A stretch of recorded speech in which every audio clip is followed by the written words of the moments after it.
Chapter 16. After school, a few days later, Chris walked home with Cody. It was a hot, humid afternoon. The trees were still and seemed to throw little shade on the sidewalk. The air above the pavement shimmered in the heat. "Wish we had a swimming pool," Chris muttered, pulling her backpack off her shoulder. "I wish you had one too," Cody said, wiping his forehead with the sleeve of his red t-shirt. "I'd like to dive into an enormous pool of iced tea," Chris said, "like in the TV commercials. It always looks so cold and refreshing." Cody made a face. "Swim in iced tea with ice cubes and lemon? Forget it," Chris muttered. They crossed the street. A couple of kids they knew rode by on their bikes. Two men in white uniforms were up on ladders, leaning against the corner house, painting the gutters. "Bet they're hot," Cody remarked. "Let's change the subject," Chris suggested. "How are you doing with Mr. Wood?" Cody asked. "Not bad," Chris said. "I think I've got some pretty good jokes. I should be ready for the concert tomorrow night." They stopped at the corner and let a large blue van rumble past. "Are you talking to your sister?" Cody asked as they crossed the street. The bright sunlight made his white blonde hair glow. "A little," Chris said, making a face. "I'm talking to her, but I haven't forgiven her." "That was such a dumb stunt she pulled," Cody said sympathetically. He wiped the sweat off his forehead with the sleeve of his t-shirt. "It just made me feel like such a dork," Chris admitted. "I mean, I was so stupid. She really had me believing that Mr. Wood was doing all that stuff." Chris shook her head. Thinking about it made her feel embarrassed all over again. Her house came into view. She unzipped the back compartment of her backpack and searched for the keys. "Did you tell your mom about Lindy's practical joke?" Chris shook her head. "Mom is totally disgusted. We're not allowed to mention the dummies to her. Dad got home from Portland last night, and Mom told him what was going on, so we're not allowed to mention the dummies to him either." She found the keys and started up the drive. "Thanks for walking home with me." "Yeah, sure." Cody gave her a little wave and continued on toward his house up the street. Chris pushed the key into the front door lock. She could hear Barky jumping and yipping excitedly on the other side of the door. "I'm coming, Barky," she called in. "Hold your horses." She pushed open the door. Barky began leaping on her, whimpering as if she'd been away for months. Okay," she cried, laughing. It took several minutes to calm the dog down. Then Chris got a snack from the kitchen and headed up to her room to practice with Mr. Wood. She hoisted the dummy up from the chair where it had spent the day beside Lindy's dummy, a can of Coke in one hand, the dummy over her shoulder. She headed to the dressing table and sat down in front of the mirror. This was the best time of day to rehearse, Chris thought. No one was home. Her parents were at work. Lindy was at some after-school activity. She arranged Mr. Wood on her lap. "Time to go to work," she made him say, reaching into his back to move his lips. She made his eyes slide back and forth. A button on his plaid shirt had come unbuttoned. Chris leaned him down against the dressing table and started to fasten it. Something caught her eye. Something yellow inside the pocket. "Weird," Chris said aloud. "I never noticed anything in there." Slipping 2 fingers into the slender pocket, she pulled out a yellowed sheet of paper folded up. Probably just the receipt for him, Chris thought. She unfolded the sheet of paper and held it up to read. It wasn't a receipt. The paper contained a single sentence, handwritten very cleanly in bold black ink. It was in a language Chris didn't understand. "Did someone send you a love note, Mr. Wood?"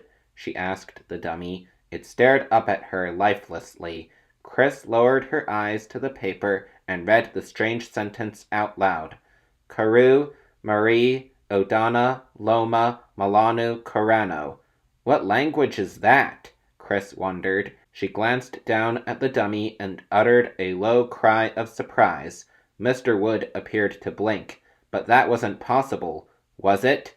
Chris took a deep breath, then let it out slowly. The dummy stared up at her, his painted eyes as dull and wide open as ever. "Let's not get paranoid," Chris scolded herself. "Time to work, Mr. Wood," she told him. She folded up the piece of yellow paper and slipped it back into his shirt pocket. Then she raised him to a sitting position, searching for the eye and mouth controls with her hand. "How are things around your house, Mr. Wood?" "Not good, Chris. I've got termites. I need termites like I need another hole in my head. Ha ha!" "Lindy, Chris, could you come downstairs, please?" Mr. Powell called from the foot of the stairs. It was after dinner, and the twins were up in their room. Lindy was sprawled on her stomach on the bed, reading a book for school. Chris was in front of the dressing-table mirror, rehearsing quietly with Mr. Wood for tomorrow night's concert. "What do you want, Dad?" Lindy shouted down, rolling her eyes. "We're kind of busy," Chris shouted, shifting the dummy on her lap. "The Millers are here, and they're dying to see your ventriloquist acts," their father shouted up. Lindy and Chris both groaned. The Millers were the elderly couple who lived next door. They were very nice people, but very boring. The twins heard Mr. Powell's footsteps on the stairs. A few seconds later, he poked his head into their room. "Come on, girls. Just put on a short show for the Millers. They came over for coffee, and we told them about your dummies." "But I have to rehearse for tomorrow night," Chris insisted. "Rehearse on them," her father suggested. "Come on, just do 5 minutes. They'll get a real kick out of it." Sighing loudly, the girls agreed, carrying their dummies over their shoulders. They followed their father down to the living room. Mr. and Mrs. Miller were side by side on the couch, coffee mugs in front of them on the low coffee table. They smiled and called out cheerful greetings as the girls appeared. Chris was always struck by how much the Millers look alike. They both had slender pink faces topped with spongy white hair. They both wore silver-framed bifocals, which slipped down nearly identical pointy noses. They both had the same smile. Mr. Miller had a small gray mustache. Lindy always joked that he grew it so the Millers could tell each other apart. "Is that what happens to you when you've been married a long time?" Chris found herself thinking. "You start to look exactly alike?" The Millers were even dressed alike, in loose-fitting tan Bermuda shorts and white cotton sports shirts. "Lindy and Chris took up ventriloquism a few weeks ago," Mrs. Powell was explaining, twisting herself forward to see the girls from the armchair. She motioned them to the center of the room, "and they both seem to have some talent for it." "Have you girls ever heard of Bergen and McCarthy?" Mrs. Miller asked, smiling. "Who?" Lindy and Chris asked in unison. "Before your time," Mr. Miller said, chuckling. "They were a ventriloquist act. Can you do something for us?" Mrs. Miller asked, picking up her coffee mug and setting it in her lap. Mr. Powell pulled a dining room chair into the center of the room. "Here, Lindy, why don't you go first?" He turned to the Millers. "They're very good, you'll see," he said. Lindy sat down and arranged Slappy on her lap. The Millers applauded. Mrs. Miller nearly spilled her coffee, but she caught the mug just in time. "Don't applaud, just throw money," Lindy made Slappy say. Everyone laughed as if they'd never heard that before. Chris watched from the stairway as Lindy did a short routine. Lindy was really good, she had to admit. Very smooth. The Millers were laughing so hard, their faces were bright red, an identical shade of red. Mrs. Miller kept squeezing her husband's knee when she laughed. Lindy finished to big applause. The Millers gushed about how wonderful she was. Lindy told them about the TV show she might be on, and they promised they wouldn't miss it. "We'll tape it," Mr. Miller said. Chris took her place on the chair and sat Mr. Wood in her lap. "This is Mr. Wood," she told the Millers. "We're going to be the hosts of the spring concert at school tomorrow night, so I'll give you a preview of what we're going to say." "That's a nice-looking dummy," Mrs. Miller said quietly. "You're a nice-looking dummy, too," Mr. Wood declared in a harsh, raspy growl of a voice.